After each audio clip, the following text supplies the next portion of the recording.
Just to introduce those members of the head table that won't be speaking, please hold your applause. We have Mayor Dan Drew from the city of Middletown, Kevin Lembo, the Controller of the state of Connecticut, that really has been an unbelievable supporter of the chamber, a great lieutenant governor, and that has been very special to all of us here in Middlesex County.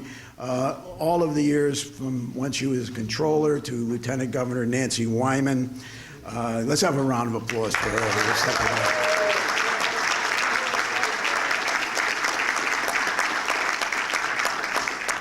And we have Jay Polk, which will be our chairman next year, another person that has worked extremely close with us with the business community, not only here in Middlesex County, but indeed the state of Connecticut. I think she's done an excellent job. Catherine Smith, the Commissioner of Economic Development. We have Nathan Grube from the Travelers with us, and Ann Evans, another great person from the Department of Commerce. So let's have a round of applause for all of them.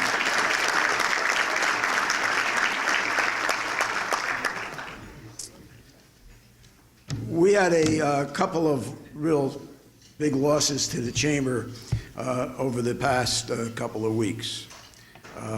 First of all, Anne Marie DeMuro passed away, a tremendous volunteer for us with all of our events in downtown Middletown, but also an individual that had made an impact on our region in a short period of time, passed away. And I'd just like to have a moment of silence for Justin Wilkie. He was the development director for the Middlesex United Way. And as Kevin Wilhelm has told me on numerous occasions over the last week or so, this individual cannot be replaced. He passed away suddenly on December 9th at the age of 30. His impact on all of us and the community extend far beyond his 30 short years on this earth. He embodied the best of United Way. He was a man with a huge heart, unlimited compassion, kindness, integrity, and competence. The most important thing, he always gave selfishly to others. He will be greatly missed. But I think all of us here can remember his smile when he greeted us. And for that, we are always going to be grateful. With us here today is his dad, Dean Wilkie, his mom, Karen Wilkie, and his sister, Kayla Drake. I just want to let you know how we feel about your son and brother. He's looking down on us now. A moment of silence.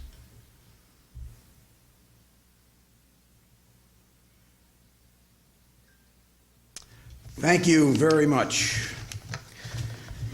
Okay, we move on now with our chairman, Rick Moran. We're having a great year, almost up to 2,500 members. We're growing, and we're continuing to move forward with this chamber, and a great morning this morning with our tremendous governor in the state of Connecticut that I have worked really close with over the last 7 years.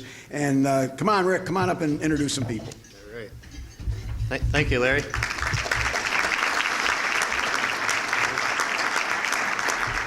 I just want to welcome everyone to our final breakfast of the year. It's been a great year. Looking forward to 2018. But as usual, we have a great crowd, and thank you all for coming out this morning to welcome the governor and continue our long tradition of our December meeting of having the then governor. So thank you.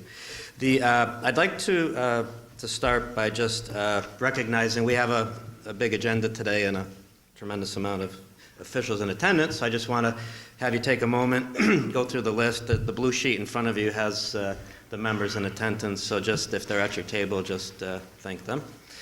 And we have some congratulations and special recognitions this morning. So I'm going to read those from the list so as not to leave anything out. Please stand as I read off your name or your organization, and we'll have a round of applause at the end. So our first award recipient is Phil Cacciola for being named the 2017 Connecticut Veterans Hall of Fame inductee. Congratulations, Phil. Yeah, hold your applause, please. I know it's tough, but the next is Goodspeed Musicals and Pegasus Manufacturing for being named 2017 Lower Connecticut River Valley Celebrate Connecticut Award recipients by the Connecticut Economic Resource Center. Congratulations. And then Travelers Championship for winning the prestigious 2017 Tournament of the Year by PGA Tour. The Travelers Championship was also recognized for the most fan-friendly event, best sales, and inaugural Players' Choice Awards. Congratulations. And last but not least, Community Health Center for being recognized as a 2017 Harvard Business Journal Healthcare Hero in the category of Corporate Achievement and Innovation. Let's have a round of applause for all of our...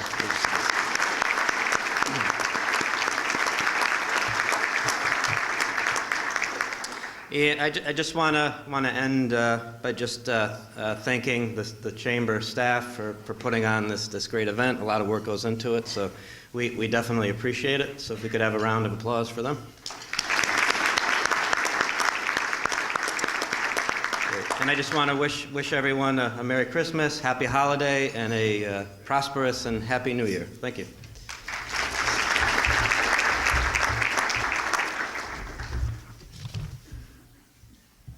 Just a couple other quick reminders.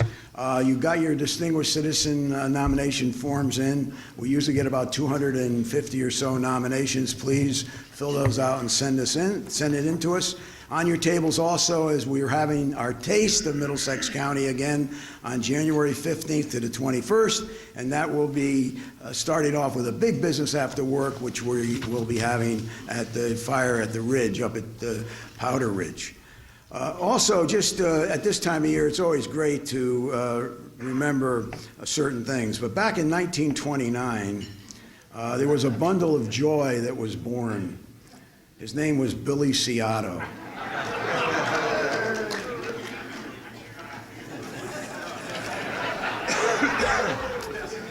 Can you imagine that Christmas gift? 88 years young. Billy, stand up.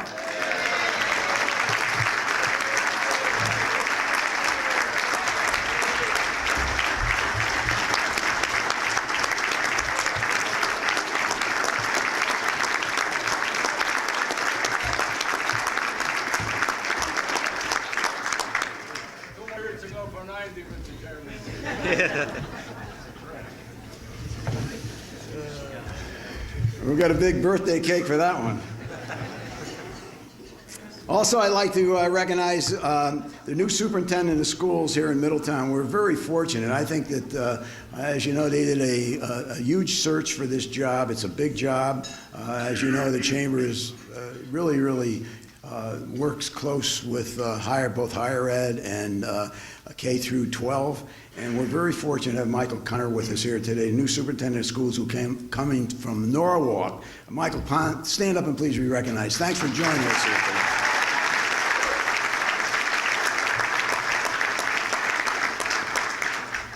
Also, as mentioned, we have a big event again in June, and we have Andy Bissett with us today and from the Travelers to welcome you all and get you ready for this year's golf tournament. Andy Bissett.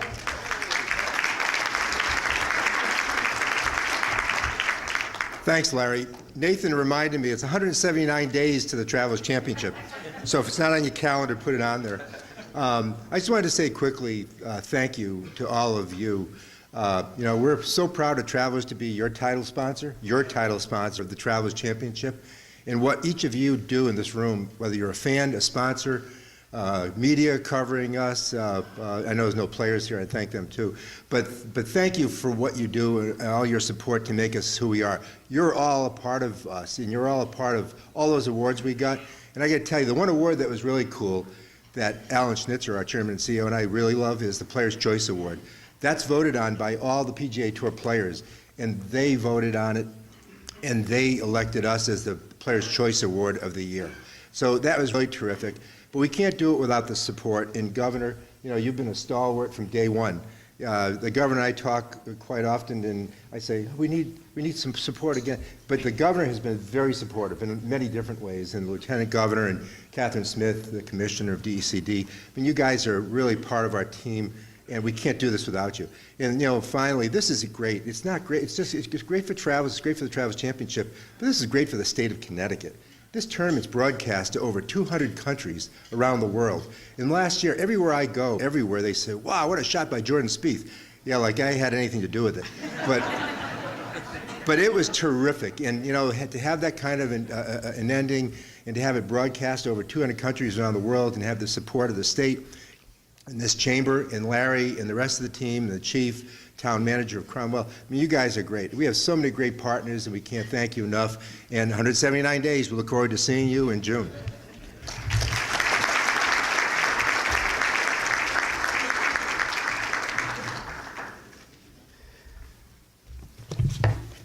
Okay, just quickly, I want to welcome our new members here today with us. So you hold your applause to the end. They can all stand. First Conroy Company out of Durham.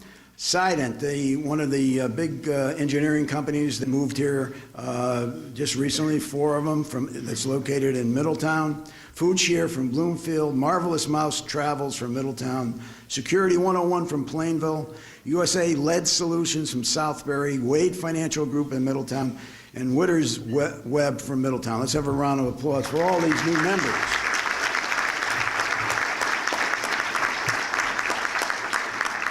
I also just want to recognize, we had an unbelievable business after work in November at the River House. They do a great job. Our business after works are phenomenal. We get anywhere from 200 to 300, and the River House does a great job. They've done this right from the beginning. And Jim Bucko, Mark Poole, Trevor Furier, I want to thank you very, very much for your unbelievable support and the great job you do down there at the River House. It was a great business after work.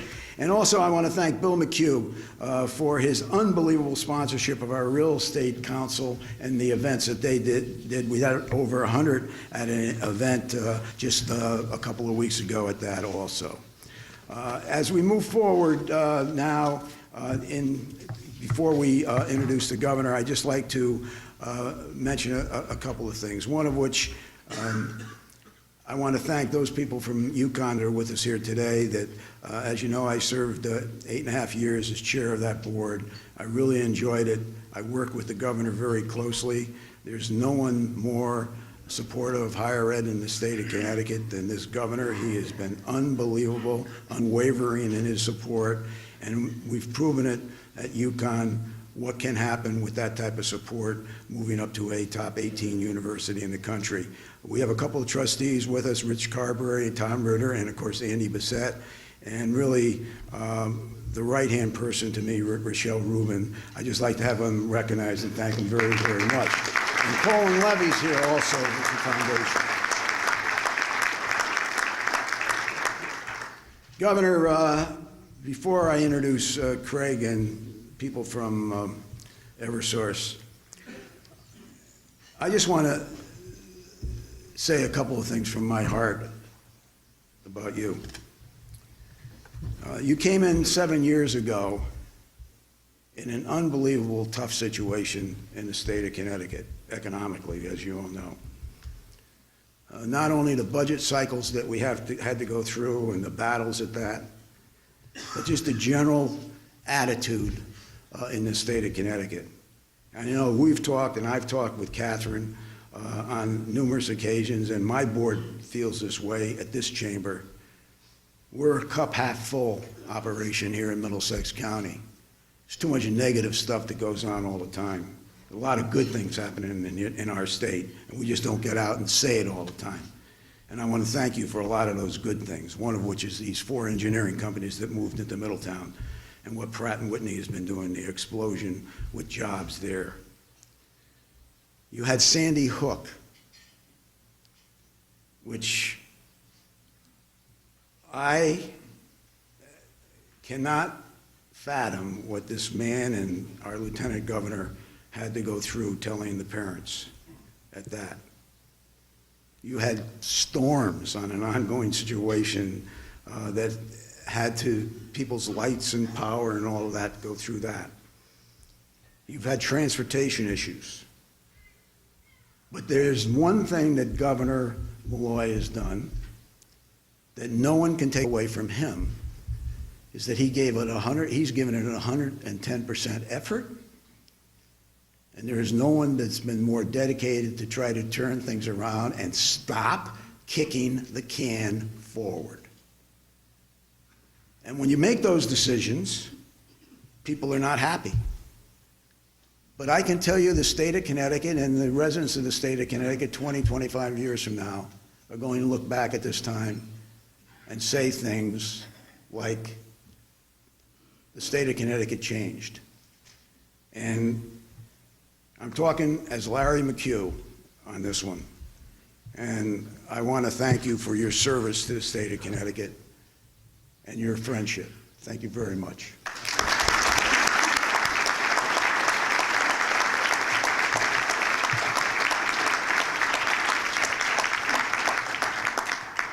Also, we have Eversource, which is an unbelievably fantastic company here in Middlesex County and indeed in New England.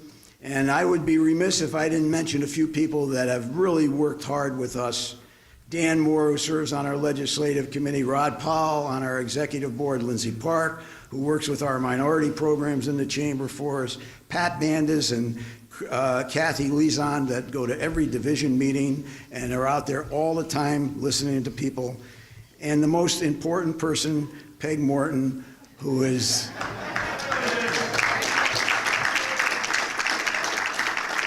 been my confidant since 1983 when she worked at CSU and I was on that board. So let's have a round of applause for those employees.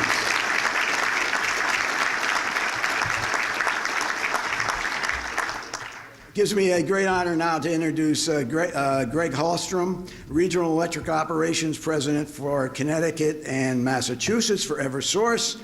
He's been in the utility industry for over 32 years.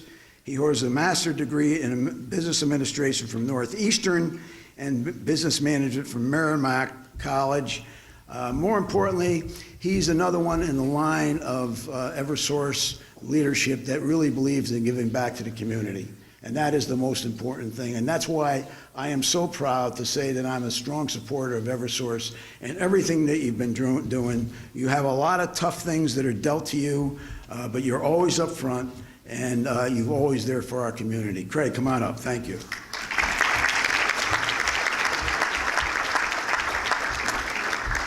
Thank you. Good morning. It's very nice to be here. It's a real pleasure to be able to sponsor today's breakfast.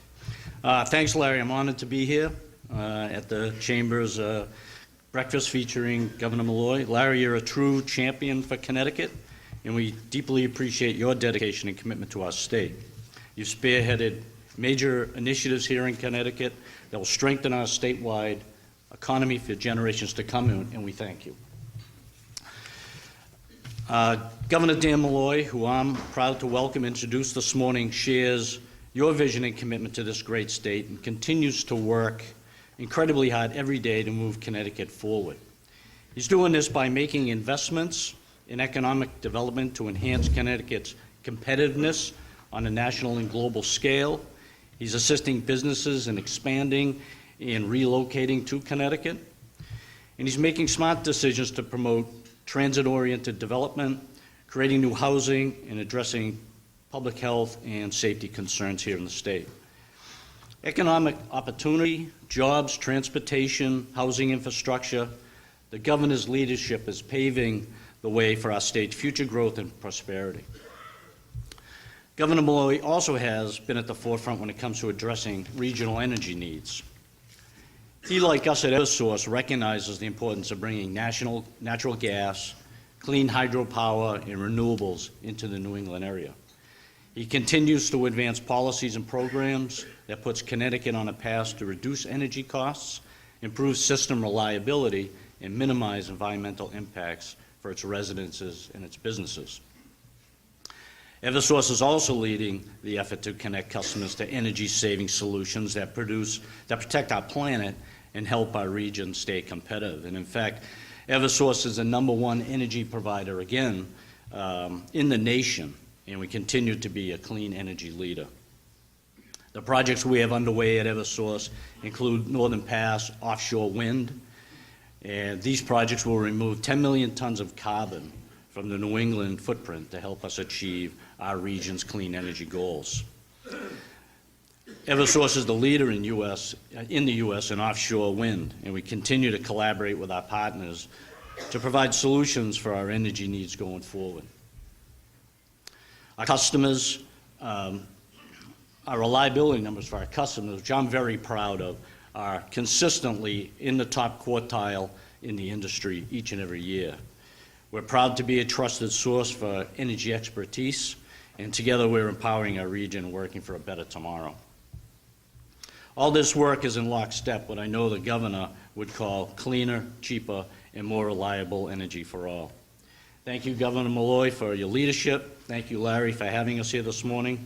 I wish everybody a happy and safe holiday. Please join me in welcoming the Honorable Governor.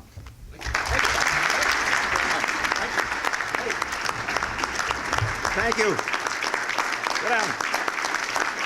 Thank you. Thank you. Sit down. You're cutting into my time here. Come on. Cut that stuff out. Hey, listen, a couple of things I want to say right off the bat. First of all, Greg, thank you for introducing me with that great Middlesex County, Connecticut accent.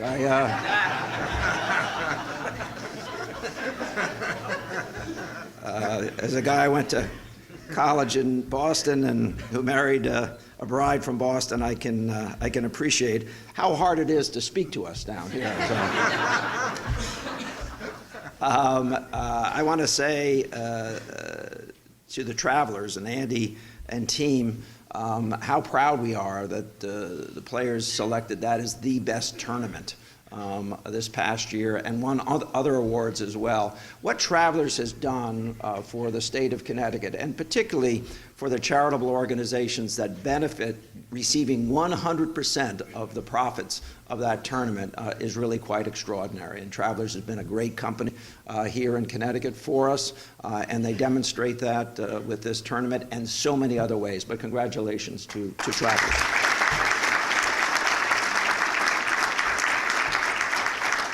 You know, you don't understand how difficult the job of being governor is when you have a lieutenant governor like Nancy who shows you up every single day.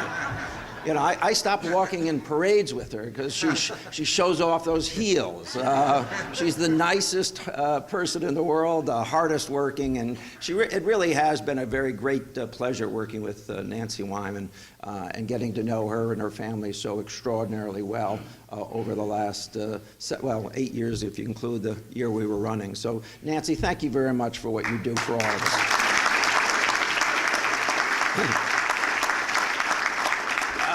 And then I just want to turn, before I say some other things, I want to turn to Larry. I have to tell you, Larry, you have such a gift in Larry in this organization. I speak at a bunch of the chambers around the state. What he has done, what you have done collectively in bringing the corporate and business community together here in Middlesex is nothing but extraordinary, and he deserves a tremendous amount of credit for that. You deserve a tremendous amount of credit for keeping him around so he could do that and supporting him in doing that. And then on a special note, Larry and I were able to serve UConn together What he has accomplished there is quite extraordinary, and his commitment to the University of Connecticut has been unbelievable. But just to reel off a couple of things, if you have not visited that campus since some of you graduated, you should get back there. It is extraordinary. The new buildings, including, by the way, the engineering school, which is now 70% larger than it was just a few years ago, so that we could meet the needs of places like United Technologies and Pratt & Whitney in particular, as their need for engineers. And so Larry's a great football coach in his past, but he's been an extraordinary quarterback for our effort as well. So Larry, thank you for everything. So I'm going to try to touch on a couple of things that I know are on people's minds and address those. Larry made an allusion to the glass, as I say, the glass that was invented in Connecticut that can only be half empty. And we're hard on ourselves. And I've said that in this room and other Decembers as well. We are, unlike many other states, we actually almost refuse to celebrate our successes, and we almost insist on magnifying our weaknesses. And quite frankly, that's the wrong attitude to take. We wouldn't raise those young students over there who are going to be entering our economy and telling them that you should purposefully be negative all the time. In fact, we want to be positive. And we want to bring a positive message. But having said that, I also appreciate, now more than ever, that Connecticut didn't do the things that it needed to do over a long period of time. And two of those are getting its economic house in order, which was kicked, again, as Larry referenced, kicked down the road, and transportation. And these are two extraordinary efforts that have to be undertaken and sustained on a long-term basis. Listen, I'll be out of work next January, a year from January. Somebody else is going to be up here giving this speech the following December. And they don't have to continue on the path that I've chosen to continue, but they're going to have to stay the course with respect to making sure that we that we continue the process of reinvesting in ourselves, the way other states have, and those states we frequently point to as doing better than Connecticut, and that we continue to get our economic house in order. And so these are the two things I'll drill down a little bit deeper. But let me also say, and again, Larry referenced this, we have had more success than we give ourselves credit for in job creation. I understand we're not creating enough jobs, because you could never create enough jobs. But just in the last few months, Charter Communications, a company that we moved out of New York City into Connecticut, is now the second largest cable company in the United States, has recently announced that they're going to build a 500,000 square foot headquarters with the possibility of adding an additional 200,000 square feet and many hundreds of jobs on top of the jobs that they've already brought to the state. We refuse to celebrate other successes that we've seen. Referenced the new relationship that did not exist just a few years ago with United Technologies, where United Technologies is not only adding jobs, not only supporting a supply chain that touches every community in this state, but is in reinvesting itself. If you haven't seen the East Hartford campus of Pratt & Whitney, you're missing something. They're adding buildings, they're modernizing facilities, they're adding jobs. In fact, adding jobs at a record pace at any peacetime portion of its history. Or if you haven't been down to see what we've done with General Dynamics, Electric Boat, and understand the implications on a long-term basis of adding thousands and thousands of jobs as Connecticut cashes in on the investments we've made alongside of them as we build out our new Navy over the next 30 years, with new ships coming along that will be constructed there. There are those stories everywhere. There are small insurance agencies in this room that have added personnel in the last year. There are banks represented in this room that even in an industry that's generally shrinking jobs because of automation have actually added jobs here in Connecticut. We should be proud of who we are and what we are. Having the most educated workforce in America is a good thing. Being one of the most productive states in the nation is a good thing. If Connecticut was its own nation, we would be the 8th most productive economy in the world. So you have to understand that there are things that we should be celebrating at this Christmas time, and we should also remind our leadership, Democrats and Republicans, that they have a job to do. That the efforts that Nancy and I have made, along with our legislative counterparts, are only a beginning. So let's drill down to transportation. Connecticut loses in competitions with other states because those states invested in transportation and Connecticut refused to do it. Now, I'll give you 2 dynamic references. People say, well, Boston's doing so well. And people want to be in Boston. Yes, they have a great educational infrastructure, but you have to understand that Boston never would be the city it is today that we point to, unless 45 years ago they had built 128, and then never stopped building, and then sunk a highway, and built new bridges, and built new systems to get people in and out of Boston. That was an investment that they were willing to make and sustain over a long period of time in themselves. We compete with New York as well, that has made extraordinary investments and has to make extraordinary investments in the future, but they're doing that. No one is opposing the investment in New York City in its subway system at this point. No one is opposing the investment as they replace their bridges, as they improve the ability of goods and services and individuals to move around their state. Or you go down to New Jersey and realize that they added a highway while no one was looking. A 6-lane highway became a 12-lane highway. And yet here in the state of Connecticut, we have a transportation trust fund which will go negative in a relatively short period of time, in part because we have not been willing to sustain those efforts with the revenue necessary to build an infrastructure that will allow us to be competitive. If you can't move through Fairfield County, you can't get to Middlesex County. If you can't get over the Charter Oak Bridge without multiple accidents happening on a single lane entrance to that bridge, by the way, anyone who has not seen an accident at the Charter Oak Bridge on the entrance to get across the bridge, raise your hand. So what the heck are we doing, folks? Why would we put up with that? Why wouldn't we recognize that we're wasting somewhere between $4.2 and $5 billion in productivity on a yearly basis in the state of Connecticut because we have refused to invest in transportation? Why would we sit here and find that acceptable? Why wouldn't we support the chairman of the Transportation Committee for the House in his efforts to make sure that we make those investments? We cannot win with our current infrastructure. And we cannot improve our current infrastructure if we don't put more money into it. The possibilities of success are diminished by our inaction, including our unwillingness to recognize how we would raise that money. I'm not here to say that more gas taxes is the way, or tolls is the way, or another half cent of the sales tax, which is something that I got done with the legislature a few years ago and took a lot of heat over it. But we've got to do that. We've got to find this out. And this has got to be a front burner issue for the legislature. Please.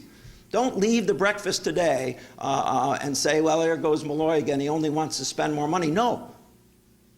I want to invest money in you and with you so that we can have the levels of success that we point to other states as having without recognizing what they did to get there. So that's point one. Point two is to go back to this thing that I've talked about every single year that I've been here, and I refused to run away from it. Connecticut did not fund its long-term obligations, period. They kicked the can down the road, period. I've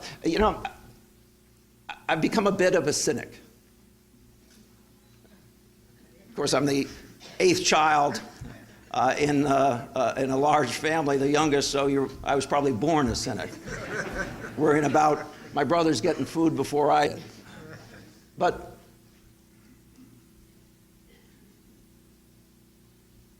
we can win this battle to put our economic house in order. And the reason I can say that to you is we've gone such a great distance in doing that already. We've had pensions in this state since the 1930s, and they have never been properly funded until this administration. As I stand before you, the 88th governor of the state of Connecticut, and I don't know how many since the 1930s we've had, I didn't do the count on the way in, but finally we're doing that. We have reached 3 different agreements with our largest coalition of unions to renegotiate their contracts and to renegotiate how we fund those contracts so that we are saving billions and billions of dollars. Now, it's not enough. We have more work to do. But in those agreements are wage freezes that have taken place year after year after year. People now have to work longer. Their overtime portion of their pensions is capped for the first time in the system's history. We have restructured how we will pay those obligations. One of my predecessors entered into a 20-year transaction with employees and then had a side agreement not to fund it for 20 years, basically. Guess which unlucky governor got to be governor when that 20 years was over? And yes, we've moved in the direction of having those pensions payments largely for Tier 1, largely for individuals who became employed in the state of Connecticut prior to 1984, but we've restructured those in such a way so that they will not ultimately cost us $8 to $12 billion per year, but rather have entered into a payment plan that is actuarially sound, takes a longer period of time to get to full funding, but will ultimately get to full funding. And yes, we have changed that pension system to put employees at risk for rates of return. Their contributions will automatically go up if we don't reach our rates of return as projected in that pension system. But if I was to tell you any of that in an individual room, you would all look at me and say, he must be crazy. But we've done those things. And we should celebrate those things. And your job as citizens is to make sure that your legislature in the future and your governors in the future, working with a comptroller and a treasurer and everybody else, that they actually stay the course. Because here's the sad thing about Connecticut. This is the thing that I can be cynical about. I've come to understand that people don't want to address bad news. And they don't even want to hear bad news. That they would rather, in some cases, be lied to and feel good than have someone speak the truth and have to get to work. We cannot afford to be that state any longer. We've wasted too many decades, too much time. We've allowed people not only to catch up with Connecticut with respect to the quality of its workforce, but in some cases go beyond Connecticut in its ability to attract new employers or to see growth in that state, our state. So we're on a road that will get us where we need to go if we stay on that road. But we have a history of turning off and getting weak and being afraid. We shouldn't do that. We can conquer these issues if we do it on a sustained basis. And yes, we can see economic growth. You know, people will say, well, you haven't grown enough jobs. Well, I'm the only governor in the last 20 years that's actually seen job growth in the entirety of a term. I will leave office, Nancy and I will leave office with probably somewhere between 80 and 90,000 more jobs in the state of Connecticut than when we took over. Now, we took over at a bad point, but it's an interesting fact that we will have experienced that. You have experienced that in an economy that is changing so very rapidly. So let me just recap. Connecticut, we're doing better than we give ourselves credit for. Connecticut, we made mistakes. And when you make mistakes, you have to first admit it and then undo it and come up with creative ways to get to where you need to be. That does not happen overnight. And it takes a period of time to right the ship and then to move in the right direction. But we're really at the cusp of doing that. And we cannot allow our leadership, political, local, state, even national, to allow us or to make us turn back. If we stay the course, if you continue to invest in your business, if we continue to invest in ourselves, if we continue to wrestle some of our problems to the ground, and if we continue to build a transportation system that will allow us to be competitive, there is no state that we can't beat in this region. We can be number one again. We have the workforce. We have the educational institutions. We have the corporate community. We have United Technologies. We have Electric Boat. We have the travelers. We have the companies to build the kind of state that we want our state to be, and that will allow our children and our grandchildren, and I just became a grandfather this year, to remain in the state that we all love. We should not be afraid of our challenges. In fact, we should invest in them. We should celebrate the fact that we're able to take these challenges on and that we will win. And with that, I say Merry Christmas.